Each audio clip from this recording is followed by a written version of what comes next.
വീണ്ടും വരുന്നവനായ കർത്താവായ യേശുവിൻ്റെ നിസ്തുല്യ തിരുനാമം ഈ പ്രഭാതത്തിൽ ഒരിക്കൽ കൂടി വാഴ്ത്തപ്പെടുമാറാകട്ടെ. വളരെ അനുഗ്രഹിക്കപ്പെട്ട ഒരു പുതിയ ദിവസം കൂടി കാണുവാൻ ദൈവം നമ്മുടെ ജീവിതത്തിൽ നൽകിയിരിക്കുന്ന ഭാഗ്യ പദവിക്കായി നമുക്ക് നന്ദി പറയാം. ഞാൻ വിളിച്ചപേക്ഷിച്ച നാളിൽ യഹോവ എനിക്ക് ഉത്തരമരളി, എൻ്റെ ഉള്ളിൽ എനിക്ക് ബലം നൽകിയിരിക്കുന്നു എന്ന് സങ്കീർത്തനക്കാരൻ പറയുന്നു. ഹല്ലേലൂയ.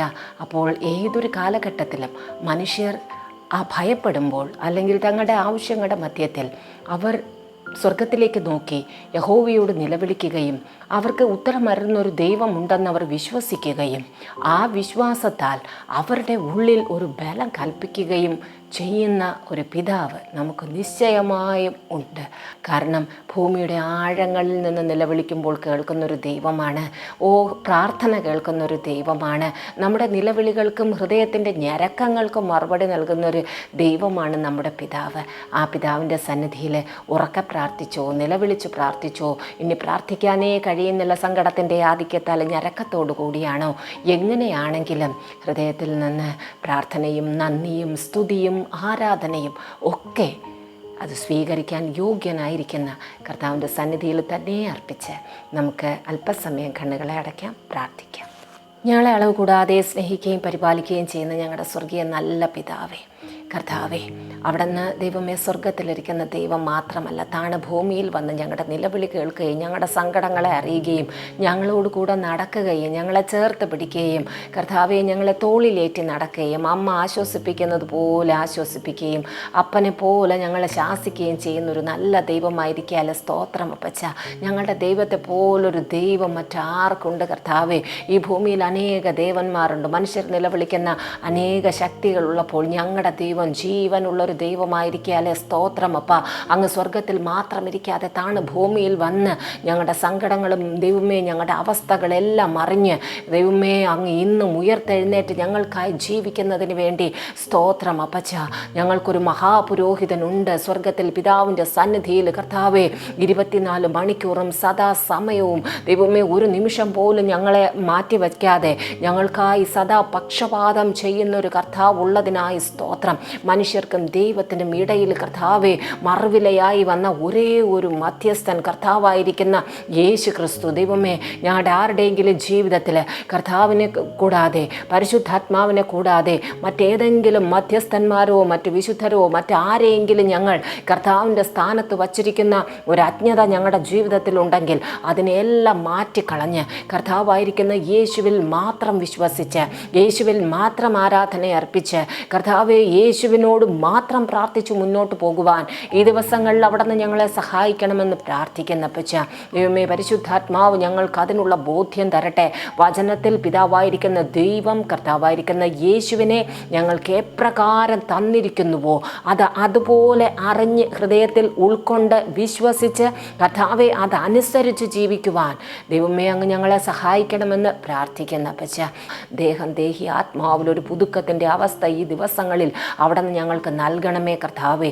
ഞങ്ങളുടെ വായിലെ വാക്കുകളും ഹൃദയത്തിൻ്റെ ധ്യാനവും ദൈവത്തിന് പ്രസാദകരമായിരിക്കുവാൻ അപ്പാ ഞങ്ങളെ അങ്ങ് സഹായിക്കുമാറാകണമെന്ന് പ്രാർത്ഥിക്കുന്നു കർത്താവേ. ദൈവമേ ഈ പ്രിയപ്പെട്ട എല്ലാ മക്കളെയും ദൈവമേ കുടുംബമായി ഞങ്ങൾ ദൈവകരങ്ങളിലേക്ക് ഏൽപ്പിക്കുന്നു കർത്താവേ. ഈ പ്രാർത്ഥനയിൽ അടുത്തു വന്ന് ഞങ്ങൾ പരിശുദ്ധാത്മാവിന് ഓഹരിക്കാരും പങ്കാളികളുമായി ദൈവമേ ആയിരിക്കുമ്പോൾ അപ്പച്ച ഓരോ പ്രിയപ്പെട്ടവരെയും നോക്കി മകനെ മകളെ ഞാൻ നിന്നോട് കൂടെ ഉണ്ട്, ഭയപ്പെടേണ്ട, ഞാൻ നിന്നെ അനുഗ്രഹിക്കും, ഞാൻ നിന്നെ സ്നേഹിപ്പിച്ച് വർദ്ധിപ്പിക്കും എന്ന് കർത്താവെ ഒരു വലിയ ഉറപ്പ് ഈ പ്രിയപ്പെട്ടവർക്ക് നൽകുന്നതിനായി സ്തോത്രം അപ്പച്ച. പലപ്പോഴും ഞങ്ങളുടെ വിഷയങ്ങൾക്ക് ഞങ്ങൾ വിചാരിക്കുന്ന വേഗത്തിലൊരു മറുപടി ഒന്നും കണ്ടില്ല എന്ന് വരാം. എങ്കിലും ദൈവമേ അങ്ങ് ഞങ്ങളെ സ്നേഹിക്കുന്നു എന്നൊരു ഉറപ്പുള്ളതിനായി സ്തോത്രം. ദൈവമേ വിഷയങ്ങൾക്ക് പരിഹാരം എന്നതിനേക്കാൾ ഉപരിയായി ദൈവത്തോടൊരു വടി കൂടി ചേർന്ന് നടക്കുവാൻ ഈ പ്രിയപ്പെട്ടവരെ സഹായിക്കണമേ. വചന സത്യങ്ങൾ അറിഞ്ഞ് ദൈവത്തിന് കൊള്ളാവുന്ന വേലക്കാരാക്കി ശുശ്രൂഷക്കാരാക്കി ഈ പ്രിയപ്പെട്ടവരെ അവിടെ നിന്ന് തീർക്കുമാറാകണമെന്ന് പ്രാർത്ഥിക്കുന്ന പച്ച. ഇതിൽ പങ്കെടുക്കുന്ന കുടുംബങ്ങളിലുള്ള കുഞ്ഞുങ്ങളെ അവിടെ നിന്ന് മാനിക്കണമേ കർത്താവെ. അവരെ അവിടെ നിന്ന് അനുഗ്രഹിക്കണമേ അപ്പച്ച. ഈ പ്രിയപ്പെട്ടവർ ആർക്ക് വേണ്ടി പ്രാർത്ഥിക്കുന്നു അവരുടെ ജീവിതങ്ങളിൽ വലിയ വ്യത്യാസമുണ്ടാകുവാൻ അവരെല്ലാം കർത്താവിൻ്റെ സ്നേഹത്തിലേക്ക് അടുത്തു വരുവാൻ ശക്തരായി മാറുവാൻ ശക്തരായ ആത്മീയരായി മാറുവാൻ അങ്ങ് സഹായിക്കണമെന്ന് പ്രാർത്ഥിക്കുന്നു. ഇന്ന് പകൽക്കാലവും കർത്താവ് ഇവരുടെ നിലവിളി ചില പ്രിയപ്പെട്ടവർക്ക് ഭവനങ്ങളില്ല, വാടക വീട് തോറും മാറി ദൈവമേ താമസിച്ച് കർത്താവെ വല്ലാതെ ഹൃദയം നുറുങ്ങിയിരിക്കുന്നവർക്ക് പാർക്കുവാൻ ഒരു പാർപ്പിടത്തെ അവിടെ നിന്ന് നൽകണമേ. സ്വന്തമായി മനോഹരമായ ഒരു കുഞ്ഞു ഭവനത്തെ അങ്ങവർക്ക് നൽകുമാറാകണമെന്ന് പ്രാർത്ഥിക്കുന്ന അപ്പച്ച. യേശുവിൻ്റെ നാമത്തിൽ ചില കുഞ്ഞുങ്ങളുടെ വിവാഹത്തിനായി പ്രാർത്ഥിക്കുന്നവരുണ്ട്. കർത്താവെ, ദൈവകൃപയുള്ള മക്കളെ, ദൈവകൃപയുള്ള മകനെ മകളെ ഓരോ വീട്ടിനും ദൈവമേ ചേർത്ത് കൊടുക്കണം അപ്പച്ച. ദൈവമേ, അവർ ഉന്നത നിലവാരങ്ങളിൽ ദൈവമേ ജോലി ചെയ്യുന്നവരും കർത്താവെ അനുഗ്രഹിക്കപ്പെട്ടവരുമായിരിക്കാനായി പ്രാർത്ഥിക്കുന്നു. ജോലിയില്ലാതിരിക്കുന്ന പ്രിയപ്പെട്ടവർക്ക് ഈ ദിവസങ്ങളിൽ അത്ഭുതകരമായിരിക്കുന്ന വഴികൾ, വാതിലുകൾ കർത്താവെ തുറക്കപ്പെടട്ടെ. ദൈവമേ, ചിലർക്ക് ചെറിയ ചില ദൈവമേ സാധ്യതകളാണ് മുന്നിൽ തുറക്കുന്നതെങ്കിലും അതിനപ്പുറം കർത്താവെ ദൈവം അതിൽ വലിയൊരു നന്മ കണ്ടിരിക്കുകയല്ലേ.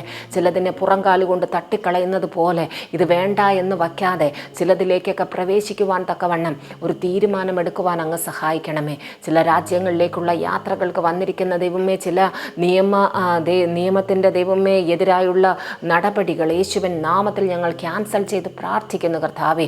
കുഞ്ഞുങ്ങൾക്കൊക്കെ പറഞ്ഞ സമയത്ത്, പ്രത്യേകിച്ച് ഈ മാസം ദൈവമേ ഏപ്രിൽ 30 മുമ്പ് തന്നെ ചില കാലാവധികൾ ദൈവമേ ചില പേപ്പർ വർക്കുകൾ ഇവർക്ക് മുന്നിൽ തുറക്കപ്പെടുവാനായി ഞങ്ങൾ പ്രാർത്ഥിക്കുന്നു. അത്ഭുതം ചെയ്യും കർത്താവേ. ബാൽക്കാലോ രോഗികളായിരിക്കുന്ന പ്രിയപ്പെട്ടവരെ ദൈവകരങ്ങളിലേക്ക് ഏൽപ്പിച്ച് പ്രാർത്ഥിക്കുന്ന പച്ച. ഏത് രോഗത്താൽ ഈ പ്രിയപ്പെട്ടവർ ഭാരപ്പെടുന്നു അതിൻ്റെ മധ്യത്തിൽ ദൈവത്തിൻ്റെ കൃപ ദൈവമേ ഇറങ്ങി വ്യാപരിക്കട്ടെ. ദൈവമേ സ്തോത്രം. ദൈവമേ അവരുടെ ശരീരത്തിൽ, അസ്ഥികളിൽ, ദൈവമേ മജ്ജയിൽ എല്ലാം ദൈവശക്തി വന്നിറങ്ങുവാൻ പ്രാർത്ഥിക്കുന്നു. ബ്രെയിനിൽ വന്നിരിക്കുന്ന ചില ഡാമേജുകൾ കർത്താവെ, ചില കുഞ്ഞുങ്ങൾക്ക് ആക്സിഡൻറ്റുകൾ മുഖേന ദൈവമേ ബൈ ബർത്തിൽ കർത്താവെ അങ്ങനെയെല്ലാം വന്നിരിക്കുന്ന ആ കുഴപ്പങ്ങൾ ദൈവമേ അവരെ നോക്കുന്ന മാതാപിതാക്കൾക്ക്, കൂടെ ഉള്ളവർക്ക് ദൈവമേ ജീവിതത്തിൽ വലിയ മാനസിക ബുദ്ധിമുട്ടായിരിക്കുമ്പോൾ എൻ്റെ ദൈവം കർത്താവെ ഒന്നുമില്ലായ്മയിൽ നിന്ന് സകലതിനെ ഉള്ളതിനെ പോലെ വിളിച്ചു വരുത്തിയവനാണല്ലോ അപ്പ. ആ കുടുംബങ്ങൾക്ക് വേണ്ടി അത്ഭുതം ചെയ്യണമേ.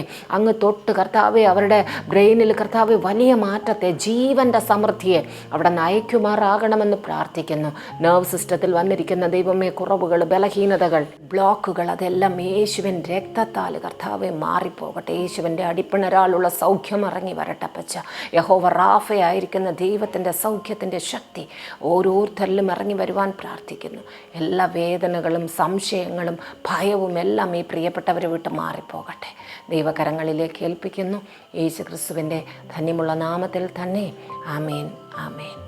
പിതാവായ ദൈവം മോശ മുഖാന്തരം ഇസ്രായേൽ ജനത്തോടു കൂടെ വസിക്കുവാൻ, ഇസ്രായേൽ ജനത്തിന് ആരാധിക്കുവാൻ, ദൈവത്തിൻ്റെ സാന്നിധ്യം ഇറങ്ങി വരുവാൻ, അങ്ങനെ ദൈവം സ്വർഗത്തിൽ മാതൃകയായുള്ള ഒരു വിശുദ്ധ മന്ദിരത്തിനെ ആ മോശ മുഖാന്തരം ഈ ഭൂമിയിൽ കൽപ്പിച്ചാക്കി വയ്ക്കുമ്പോൾ, അല്ലെങ്കിൽ സമാഗമന കൂടാരം ഇസ്രായേൽ ജനങ്ങൾക്ക് ആരാധിപ്പാനായി ദൈവം കൊടുക്കുമ്പോൾ അതിൽ 3 ഭാഗങ്ങളായി തിരിച്ചു. പ്രാകാരമെന്നും വിശുദ്ധ സ്ഥലമെന്നും അതിപരിശുദ്ധ സ്ഥലമെന്നും. പ്രാകാരങ്ങളിൽ ആ ഇസ്രായേൽ ജനം തങ്ങളുടെ പാപത്തിൻ്റെ പരിഹാരത്തിനായി കൊണ്ടുകൊടുക്കുന്ന യാഗമൃഗങ്ങളെ അർപ്പിക്കുന്ന സ്ഥലമായിരുന്നു പ്രാകാരം.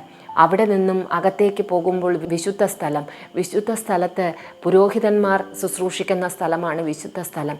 അവിടെ കാഴ്ചയപ്പത്തിൻ്റെ മേശയും ധൂപവർഗമിടുന്ന പാത്രവും കലശവും, ധൂപകലശവും, നിലവിളക്കും, 7 തിരിയിട്ട ഖദിരവിളക്കും, അവിടെ അണയാത്ത ഒരു ഖദിരവിളക്കുമായി ആ വിശുദ്ധ സ്ഥലവും സൂക്ഷിക്കപ്പെട്ടു.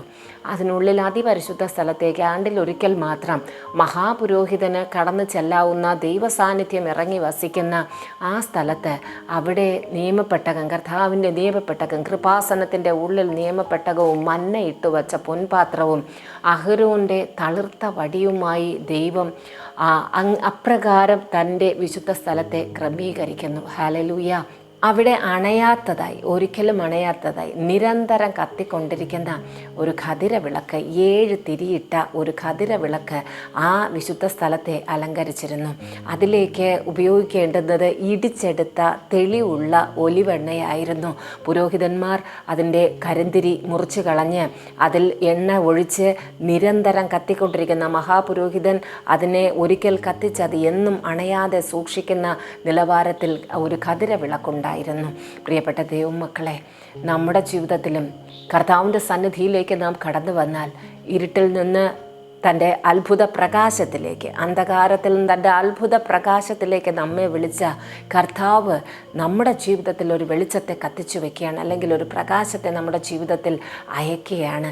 കാരണം പിശാചിൻ്റെ പിടിയിൽ നിന്ന് നമ്മെ ദൈവത്തിൻ്റെ വെളിച്ചത്തിൻ്റെ രാജ്യത്തിലേക്ക് ആക്കി വയ്ക്കുമ്പോൾ നമ്മുടെ ജീവിതത്തിൽ കർത്താവ് കത്തിച്ച ആ വിളക്ക്, ആ പ്രകാശം ഒരിക്കലും അണയാതെ സൂക്ഷിക്കേണ്ടത് നമ്മുടെ ഉത്തരവാദിത്തമാണ്. അവിടെ പറയുന്നു, ആ സമാഗമന കൂടാരത്തിൽ ഇടിച്ചെടുത്ത തെളിവുള്ള ഒലിവെണ്ണ കൊണ്ടാണ് അതിൽ എണ്ണ ഉണ്ടാക്കി കത്തിച്ചിരുന്നത്. അപ്പോൾ തോന്നുന്നത് പോലെ പാചകത്തിന് എടുക്കുന്ന എണ്ണയോ അവരുടെ കൈവശമുള്ള മറ്റെന്തെങ്കിലും എണ്ണയോ അതൊന്നും അവിടേക്ക് കൊണ്ടുവരാൻ, ആ വിളക്കിനെ കത്തിക്കാൻ ഉപയോഗിക്കാൻ പാടില്ലായിരുന്നു. ദൈവത്തിൻ്റെ വിധി പ്രകാരം അതിൽ പറഞ്ഞിരിക്കുന്ന രീതിയിൽ മാത്രമേ അതിനെ കത്തിക്കാവൂ. അതുപോലെ നമ്മുടെ ജീവിതത്തിലും ആ കർത്താവ് കത്തിച്ച വെളിച്ചം അതുപോലെ അണയാതെ സൂക്ഷിക്കുവാൻ ദൈവം നമ്മെ ജീവിതത്തിൻ്റെ പല സ്ഥലങ്ങളിൽ കൂടി, പല തകർച്ചകളിൽ കൂടി കൊണ്ടുപോകുമ്പോഴും അത് നമ്മിൽ പകരുന്ന എണ്ണയാണെന്നോർത്ത് ഏതവസ്ഥയിലും ദൈവസന്നിധിയിൽ നിന്ന് മാറിപ്പോകാതെ ദൈവം വച്ച സ്ഥാനത്ത് തന്നെ അണയാത്തൊരു വിളക്ക് പോലെ നിങ്ങളുടെ ജീവിതത്തെ കാണുവാൻ ദൈവത്തിന് ഇടവരുമാറാകട്ടെ. ഒരു വിഷമസന്ധികളിലും ദൈവം നിങ്ങളെ ഏൽപ്പിച്ച ഉത്തരവാദിത്വത്തിൽ നിങ്ങൾ പിന്മാറിപ്പോകരുത്. ദൈവസ്നേഹത്തിൽ നിന്ന് നിങ്ങൾ മാറിപ്പോകരുത്. കാരണം ദൈവം നോക്കുമ്പോൾ നിങ്ങളെ എപ്രകാരം തെളിഞ്ഞ് ശോഭിച്ച് ആ സ്ഥലത്ത് കാണുവാൻ ആഗ്രഹിക്കുന്നു, ആ ഭവനത്തിൽ, ആ ജോലിസ്ഥലത്ത്, ആ സഭയിൽ ഒക്കെ കർത്താവിൻ്റെ വെളിച്ചമായി ശോഭിക്കുവാൻ നിങ്ങളെ ദൈവം സഹായിക്കുമാറാകട്ടെ. ആമേൻ, ആമേൻ.